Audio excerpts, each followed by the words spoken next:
All right. Thank you all for joining us for a Recovery Startup Business Employee Retention Credit workshop. My name is Heather Fay, and I am the Regional Program Director with the Roanoke Regional Small Business Development Center. And I am joined today by Tom Tanner, who I will introduce in just a few minutes in more detail. He is going to be our host today, but I'll go over a few housekeeping things as we are getting started today. This meeting is being recorded, and we will be sending this out to you for those of you that are here in person. We will stop the recording before we open up for question and answer. If you will, or you have any questions, if you will add them to the chat, and that is at the very bottom of your menu on your screen, where you can open that up. You can also see the other participants. You do not have to be on camera unless you feel so inclined. We want to meet you where you are today. And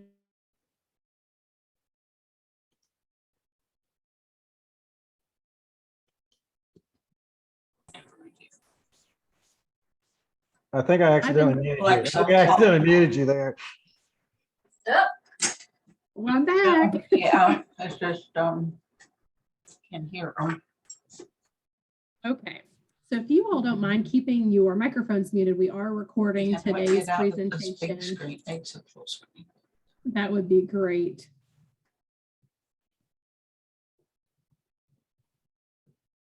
I'm not sure where it cut us off, but I'll just go over. We are recording today's presentation, and we will be sending the slides out to you, as well as a link to the recording after the event is completed today. And if you haven't had a chance, if you will continue to take our poll, that would be super helpful for us today.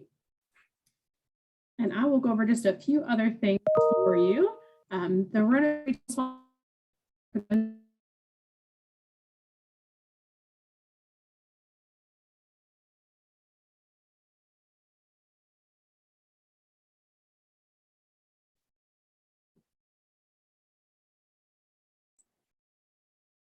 Frozen.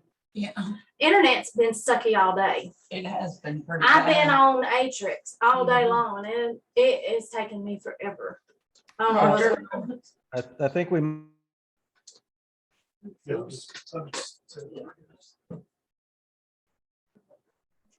Yeah, if she doesn't, I will move ahead with the presentation, even though I'm not sure I can without her cutting me off.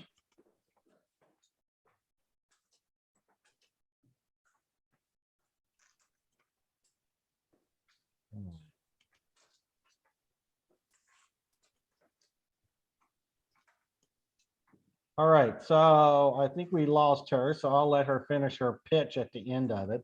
Okay. I'm going to go ahead and share my screen here to get started. Oops.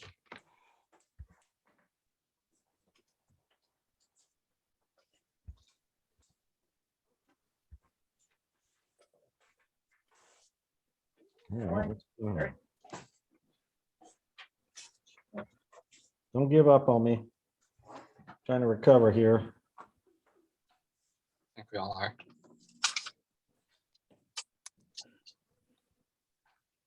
They don't have their. All right. I lost my screen here. Can I hear you? Carolina come in here, and I didn't think I was going to get her estimate paid because it's pay online. That's how bad the internet was. All right, I'm getting back. I lost everything myself, so can everybody hear me? Yep. All right, so I'm going to see if I can get on my screen share here and see if we can get back to schedule. Okay. It's up in there if you want. Okay. Good. It's up to you guys. All right, We can are hear y'all you. able to see my screen there? It says disclaimer. Yes, sir. All right, we're good to go. Better. We're going to go ahead and move forward.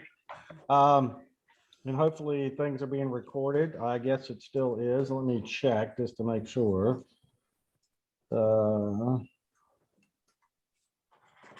Yeah, still recording. Okay, So anyway, good news about today is this class is probably not going to take an hour.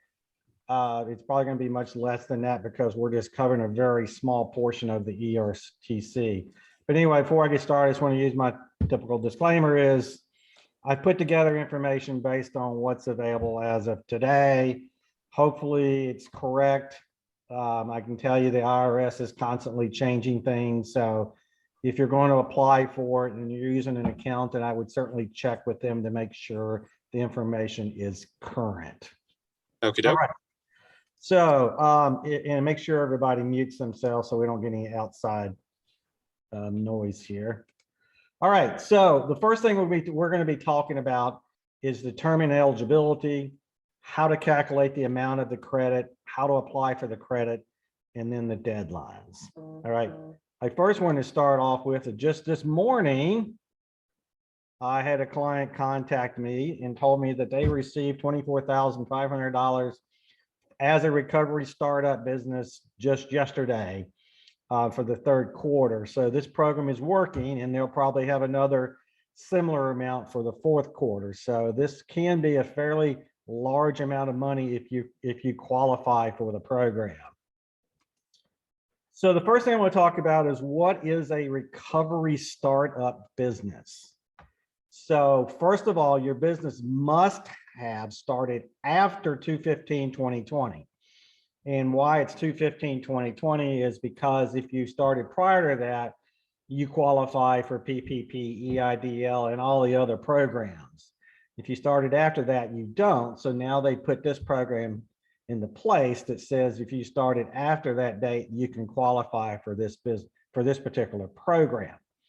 And when they talk about started, it means that you've actually started performing work and receiving income from clients.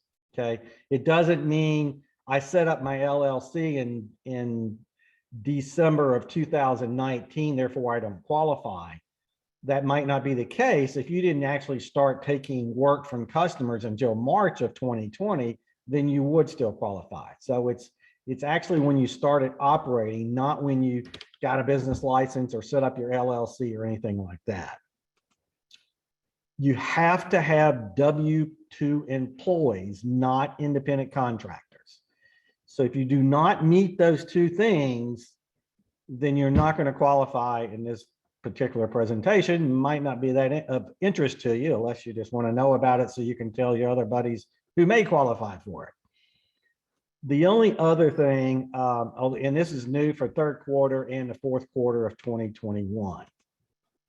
The only other qualification is you had to have sales of less than $1 million per calendar year, which under most circumstances, most startup businesses are not going to do $1 million in their first year. So most likely that's not going to be a kicker, but it is in there in the event that you opened at the beginning of 2015 and in you opened the beginning of March of 2020 and in 2021 you did over $1 million, then you wouldn't qualify. But for most of you, you probably would. So if you're familiar with the standard ERC, which is the employee retention credit, there was requirements about decrease in sales. There was a requirement about full or partial shutdown test, all of that. None of that applies to this particular program. All you had to do is be open after 2/15, have W-2 employees and not have more than $1 million. Okay, very simple to qualify for this program. So the way it works, and I'll cover this in a minute, kind of show you the whole process. You get to count a maximum of $10,000 of wages per employee per quarter, and I'll run you through a sample here.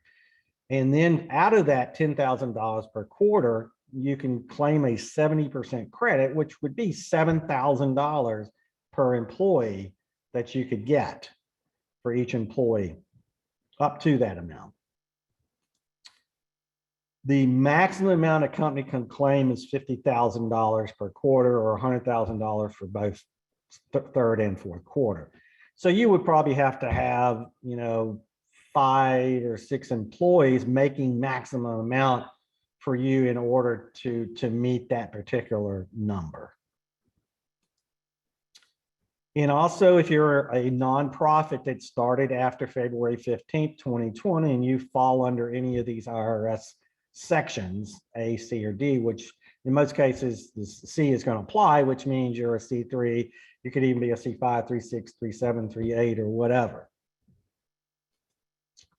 All right, so gross receipts, even though we're only talking about the $1 million, if they're gross receipts and you happen to be close to that, it's basically the total of all sales less returns or allowance. It's going to be the same thing that you report on your typical federal income tax return as your gross income.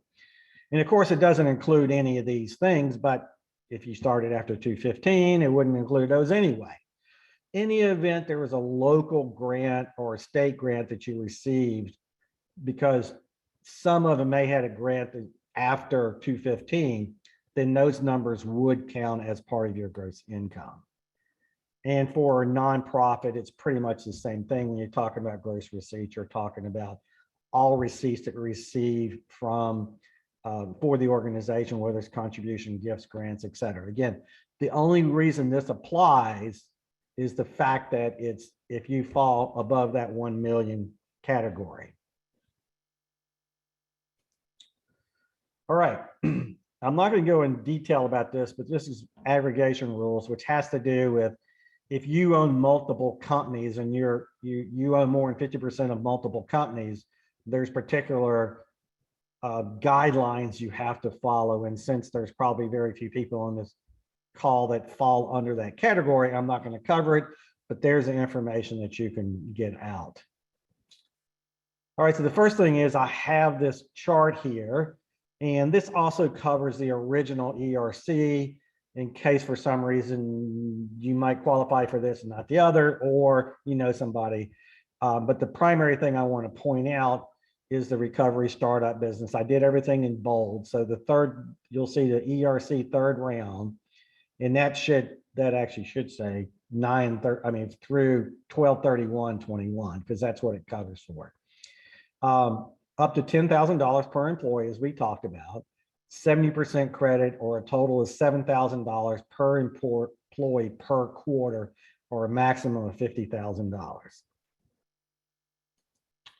right, I'm just going to go through some real quick, a few FAQs, and then I'm going to show you an example. So a couple of questions people have: are employees required to withhold employment taxes on qualified wages? Yes, of course, most likely you've already paid everybody through December, but I just wanted to put that in to make sure you don't go, oh man, was I not supposed to pay, take taxes out? Yes, you're still supposed to pay taxes out. All right, are self-employed individuals eligible? No, unless you have employees. In other words, if you're a Schedule C or a partnership or even an S Corp under certain circumstances, you're only going to be you're going to be eligible for if you have employees, and you can get employees, you credit for the employees. Now, this is where it gets a little sticky for some businesses. Are wages paid to related individuals of the employer considered qualified wages? So the way it is, and this is a major ongoing conversation with a lot of different accountants and attorneys in the accounting field talking about what they came out with. But basically, and this is why I say if you're going to file for this and you do fall under one of these categories, you may want to check with your accountant and see if they feel comfortable filing a certain way compared to another way. But the way it looks like it says is, one, if you're less than a 50% owner in a company and you have any relative that works for the company, then you're okay counting those wages. If you own more than 50% of the company, then you cannot count any wages as paid to anybody on this sheet here. So it's child, grandchild, brother, sister, stepbrother, whatever. You cannot count that. You can't count your own wages as the owner. You can't count your spouse's wages. If you're under 50%, you can. There's even some confusion as to whether or not if you're over 50, whether the owner and the spouse is included in this. There's some really, really confusing terminology as to this. If you really get excited about reading into how messed up this is, go to IRS Notice 2121-49 and see the examples, and you'll go, I don't understand how anybody came up with this theory. But for the most part, you just have to remember, if you're less than 50%, you'll be able to count everybody. If you're over 50%, most likely you're not going to be able to count any relatives or yourself or your spouse as included wages. All right, so how do you claim the credit? So first of all, if you're claiming the credit in the third and fourth quarter, which we hope you're probably already filed your third quarter 941s, which is your quarterly payroll forms, you would be required to file a 941X, which is the adjusted employees quarterly tax return or claim for refund, or what we call as an amended 941. If you haven't filed your fourth quarter, then all you have to do is modify your fourth quarter 941s. So if you do your own payroll, you might want to make sure that you don't file it, because those aren't due for another couple of weeks until you get this figured out. If you have filed, it's too late. You're just going to have to file an amended return. And it has to be done within 3 years of original due date. So in other words, there's not a deadline that you have to do this by January 31st or anything else. You've got 3 years to file this. I wouldn't wait 3 years, because you'd be luck that the Congress had come out and jerked this away from you in some future bill. So I would, if you qualify for it, I would go ahead and file for it so that you can start getting it processed and take advantage of it. And of course, like I said, if you haven't filed it, you claim it on your 941. So how long would it take to get my credit? Well, it's all over the place. If you're filing electronically, you can expect a refund somewhere between 2 and 4 months. Okay. I've heard all over the equations, but 2 to 4 months is usually a max I've heard from the electronic filing. If you're filing a paper amended return, which is the 941X, has to be filed manually, which means you have to print off a copy, sign it, and stick it in the mail. And you can expect anywhere from 6 to 9 months that it may take. It may be shorter, but I'm just telling you, I know of a client that took about 7 months to get theirs. So don't expect something to come by quick. Now, that doesn't mean you're sitting back and go, wow, should I even file for this? It's going to take 9 months to get it. Well, just look at it as, if I get a $25,000 check in August, that's a pretty good deal. So don't just be blown off by the fact that it's going to take a little while to get it. And who knows? The IRS may get this stuff moving a little bit faster, but right now, the last time I heard, there was like 3 million returns that are still outstanding. So it could easily take a little while, since these are all manually returns that somebody physically has to look at. All right, so let's go through an example of a recovery startup business. So let's just look at it. This is a business. It's got 3 employees. So wage 1, wages paid in the third quarter. Again, this is only good for the third and fourth quarter of 2021. This, again, all we're talking about is recovery startup business. We're not talking at all about the employee retention tax credit. I did several webinars on that. If you're interested in those, you can go back and look at those previous webinars to get the information on that. But regards to the recovery startup business, it is only for the third and fourth quarter. All right, so this business has 3 employees. Employee 1 made $15,000 in quarter 3. Employee 2 made $10,000. Employee 3 made $8,000. Okay, but we know that the maximum wage per quarter is $10,000 that we can count. So for employee 1, we can count 10,000. For employee 2, we can count that entire $10,000 because it was equal to the maximum amount. Employee 3 earned 8,000, so we can count all 8,000 because it's less than the 10,000. So that shows qualified wages of $28,000 that include.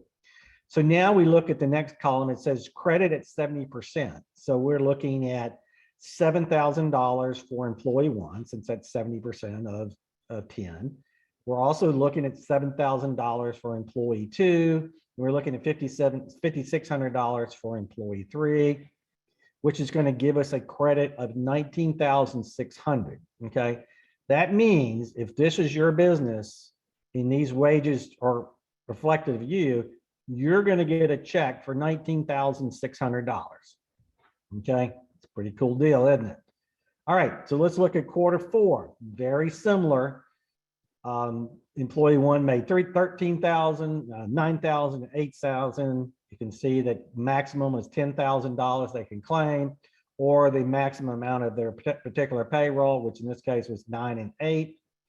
Again, if you take the credit at 70%, you'll see a $7,000, $6,300, $5,600, which is going to show this particular business for the fourth quarter would get $18,900 credit, or the total for both credits would be $38,500. Okay. All right. Pretty neat.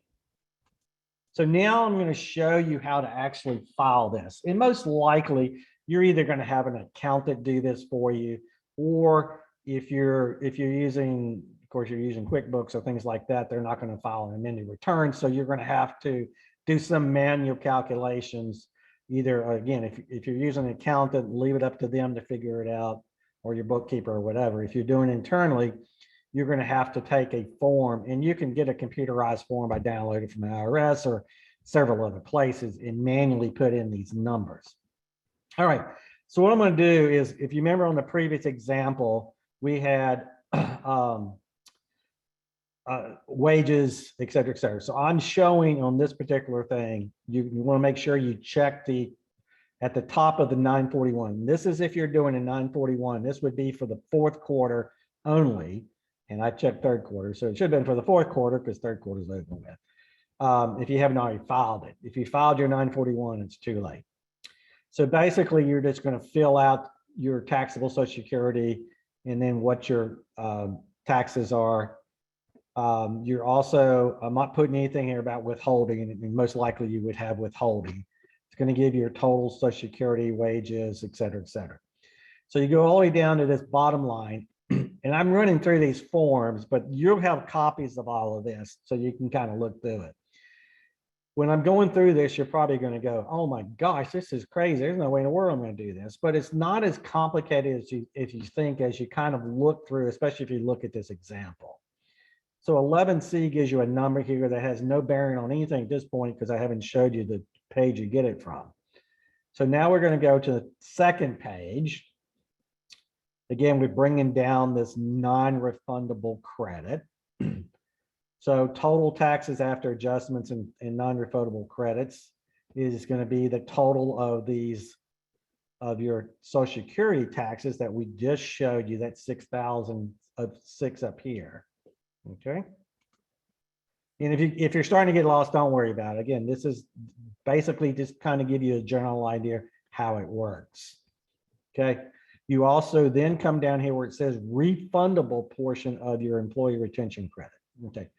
So there's two portions of this particular credit. One is a non-refundable credit and one's a refundable credit. For all intents and purposes, they're all refundable, because if you already filed your 941, if you already paid your taxes, it doesn't make any difference. Because if you take your total amount that you owed, if you remember from this chart here, we are getting $19,600 as our credit. We're still going to get $19,600 as our credit. It's just we have to deal with the IRS form to make it work. So if you just follow this sheet, you can kind of figure out so that this 19,121 plus this 478.50 is going to equal your 19,600. The other thing is there's a little button here. It says send a refund. Just make sure you check that, because if not, they could apply it to your next return. And you can imagine how long it may take you to get $15,000 or $20,000 back. So make sure you click on that little button, send a return. And also on the first page, well, where is it? Maybe it's on the third page. On the third page, this is the third page of the form, there's a little box. You have to check that says if you're eligible for the employee retention credit solely because your business is a recovery startup business, make sure you check that number there or check that box there. Okay. So the other thing you'll see down here, it says under line 21, qualified wages for employee retention credit, 28,000. So that's going to go back to this formula that we figured out of 10, 10, 8 equals 28,000. So that's your wages. Right. And then you figure out 70% of that, and there's no math in here. It just automatically figures it. You figure it out manually to come up with this 19,600. All right. In addition to your wages, you can also count qualified health plan expenses. And this would be credit. This would be anything that the employer put into to pay for health insurance. So if you're also paying for employees' health insurance, then you can also add that into the program. I mean, into this form. Okay. Also includes anything that the employee puts into it. So in other words, if you have an insurance program that the employee pays 100 and you pay 100, then you can add an extra $200 per period for that employee and then multiply it by all your employees. And then that would go into your total and would be added into the $28,000 to figure out what your credit is. For my example here, I included nothing for health care expenses, just the wages themselves. All right, now I probably got everybody lost. I'm going to make it a little bit more lost, is go to this form here, which is the form how all this stuff is figured out. Again, it looks more complicated than it actually is. It actually tells you where to pull all these numbers from, etc. So if you look on here, it says the enter amount of Medicare taxes from 941 line 15C column 2. We'll provide you this video from this so you can go back and start and stop it. Or if you have questions, you can always set up an appointment with me and I'll be glad to kind of walk you through it if you're located within our territory. So this 957 goes back to this column right here where it says taxable Medicare wages and tips 957. And the reason for this, and it has no bearing on the amount of money you get. It's just a complicated part of the process that figures out your non-refundable versus refundable. But for all intents and purposes, it makes no difference because you're filing it after the fact. But we still have to go through the IRS requirements here. Okay. So then it just says take that one and multiply it by 50%, and that gives you your $478.50, which is your non-refundable portion of it. And remember, your non-refundable portion doesn't have any bearing right now because you've already sent all your payments in, you've already paid all your payroll. The purpose of it was if you wanted to deduct that from your payments, you could have, but it's too late now. All right, then if you go to step 2, you'll see qualified wages, which is what we talked about before, which is the 28,000. And now you finally get to this line 2D, where it says retention credit, multiply line 2C by 70%. And then that gives you $19,600, okay? So that's how we came up to $1,906. We had the 28 times the 70%. And again, you've got these carryover numbers coming back down and basically subtracting it from this 19,600. But again, don't let this bother you because it has no bearing on the do it. We're just following the IRS complicated instructions. All right, so that is the 941. And again, that would only apply if you have not filed the 941 for the third or fourth quarter. You should have already filed third quarter, and you may have already filed fourth quarter. If in fact you've already filed third quarter and fourth quarter, it's too late to do an electronic submission. We now have to move to the amended 941X, which is a paper copy. All right. So in this particular thing, and let me zoom in and make it a little bit simpler, easier for me to read. you will see, it will say 941. You just make sure you check that. Check the quarter that you're correcting, because in fact, what we're doing is we're correcting the 941 we sent in, because at the time you didn't claim the credit. So now you've got to claim the credit. So the other thing you got to do is enter the calendar year or the quarter you're correcting, which is going to be 2021. And below that, it's going to say, enter the date you discovered the errors, and you can put whatever date you want in the third quarter. Okay, it doesn't matter. I would probably just put the last date of the quarter, or even the first date of the next quarter, something like that. All right, so now you have part one. Again, this form is really not that complicated. It's got a lot of words on it, but I'm telling you what to check, so it makes it much more easier. You're going to collect this second box that says claim, where it says check this box if you over-reported amounts only, which we did. Okay, part two says I've certified I've filed or will file W-2 form and tax statements, corrected wage tax statements required. Okay, if you're doing payroll, you're going to file your W-2s. It's not going to have any bearing on your W-2s if you already filed them. What we're doing is not affecting the W-2s in any way. All right, so now you just 4 and 5, you just leave alone until you get to the very 5D that you would then click on that little button. It says, this claim is for federal income tax, Social Security tax, Medicare tax, or additional tax I didn't withhold. So anyway, that's all you need to put there. Now we get back into math again. And let me zoom in a little bit more again. Hopefully everybody is not totally lost. I'm looking to see if anybody's screaming right now. I don't see anybody. All right, so what we're doing is basically filling in numbers that we've already got. Again, this form is not that difficult. All we're looking at is going, all right, the first thing it asks is what's the wages and tips from our 941? Okay, we submitted it, it was $33,000. Did that change? No, it didn't change. It's exactly the same thing. So we're just going to put 0. Taxable Social Security wages was 33,000. Did that change? No. So we put in 33,000. Total Medicare wages and tips. Did that change? Nope. So we put 33,000, 33,000.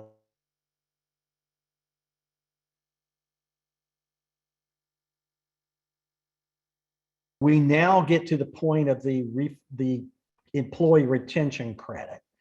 So what we initially did, hopefully I haven't lost you, is we are now, a corrected part is going to put in there the non-refundable portion, which we remember we came back and I showed you out of the 941 form. It's $478.50. We didn't report anything on the first 941, which is obvious because now we're applying for it. So there's a difference of $478.50. And now we carry the tax difference over to this column here and put a minus $478.50. Okay, so there's a negative tax consequence to this particular transaction. Don't pay any attention to this formula here because it says 487.50 minus 0 equals 478.50. You would think that would be a positive number, but in fact, that's going to be a negative number. If you put a positive number, they're going to charge you. If you put a negative number, they're going to give you a refund. Fairly substantial difference. All right, so now we're going to go to page 2 or page 3 or part 3. Is now we figure out the refundable portion, which we've already done off of this worksheet. If you remember this worksheet we did here, okay, we figured out all these numbers here on this worksheet. So all we're doing is carrying those back to here on this form. And now this is the new amount on this form. We didn't claim anything on the first one. And now there's a difference of $19,121.50. We subtract that out and it equals a minus. We add that and that other thing we just did, which is the $478.50. And that brings us back up to the $19,600, which is the amount of credit that we're asking for or refund that we're asking for. Okay. The only other box they're asking for is this qualified wages. They want you to put that number in there, and just so that they make sure you're not messing it up. If you did have qualified healthcare expenses, you also want to put those in there. All right, and then the last thing is page 4, or whatever it is, part 4. Oops. Sorry about that. Is you'll see that it says you don't have to check any boxes under here. The only thing you have to do is give an explanation as to why you're doing this. And I just wrote out filing claim for employee retention credit recovery startup business, which the business qualified to receive but did not claim on the original I-41. You sign it, date it, and put your information on there, and then you get to mail it off. And of course, as part of this, you got to make sure you put in your name, your employee identification number, correcting calendar year, correcting quarter on every page. So make sure you're doing that on every page, since this is not being computer generated, unless you're doing a computer generated form that you can just print off. And again, at the very beginning, you need to make sure you're putting in your employee identification number, your business name, if you do have a trade name, the address, etc. All right, so that is the employee retention credit for the recovery startup business. Hopefully that kind of gives you a pretty good guideline, and I'm sure there's probably a million questions. Again, if you have questions, we'll go through some questions here in a second, but you're also welcome to reach out to me if you're in our territory, which Heather will talk about in a second. If you're in another of our offices territory, you're welcome to reach out to the local office and see if they can assist you, or talk to your bookkeeper or an accountant. All right, Heather, if you want to stop the recording, and we can